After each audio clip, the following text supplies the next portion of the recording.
അടിപൊളി സംഭവമാണ്. പൂനെയിൽ ചെറുതായിട്ടൊന്ന് മഴ ചാറുക. ഇന്നലെ ഒന്ന് ചാറിയായിരുന്നു. ഇന്ന് കുറച്ചും കൂടെ ഡീറ്റെയിൽ ആയിട്ടുള്ള മഴ പെയ്യുന്നൊന്നുമില്ല കേട്ടോ. ജസ്റ്റ് ഇങ്ങനെ ഈ സ്പ്രേയറൊക്കെ ഇട്ട് വെള്ളം തളിക്കുന്നവരൊന്നും തളിക്കുന്നേ ഉള്ളൂ. പക്ഷെ എന്നാൽ പോലും നമുക്ക് ടെമ്പറേച്ചറിന് കുറച്ച് വ്യത്യാസമുണ്ട്. അത്രയും തിളയ്ക്കുന്ന ചൂടിൽ നിന്ന് കുറച്ചൊരു സുഖമുണ്ട്. ഭയങ്കര കാറ്റാണ് കേട്ടോ. നല്ല രസമുണ്ട്. നല്ല കൊച്ചുങ്ങളൊക്കെ ഇന്ന് ഗ്രൗണ്ടിൽ കുട്ടികളൊക്കെ ഇന്ന് കളിക്കുന്നൊക്കെ ഉണ്ട്. പിന്നെന്താ, അപ്പോൾ ഇന്നലെ കുറച്ച് ഇടിമുഴക്കമൊക്കെ ഉണ്ടായിരുന്നു.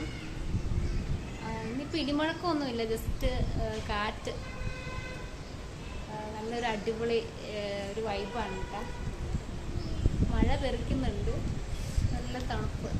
പിന്നെ അതുപോലെ തന്നെ ആദ്യത്തെ മഴയിൽ നമ്മുടെ അന്തരീക്ഷത്തിലെ കീടാണുക്കൾ കാണുന്ന പോലെ തന്നെ നമ്മുടെ ആദ്യത്തെ മഴയിൽ വൈറ്റമിൻ B12 കിട്ടും എന്നൊക്കെയാണ് പറയുന്നത്.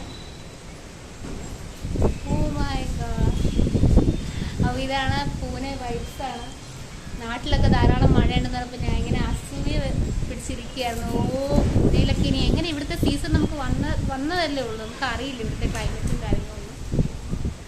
സോ ഞാൻ ജസ്റ്റ് ഉള്ളിവടയൊക്കെ ഉണ്ടാക്കിയിട്ടുണ്ട്. അതൊക്കെ കഴിച്ചിങ്ങനെ ഇരിക്കട്ടെ. നല്ല കിള്ളം വൈബ്.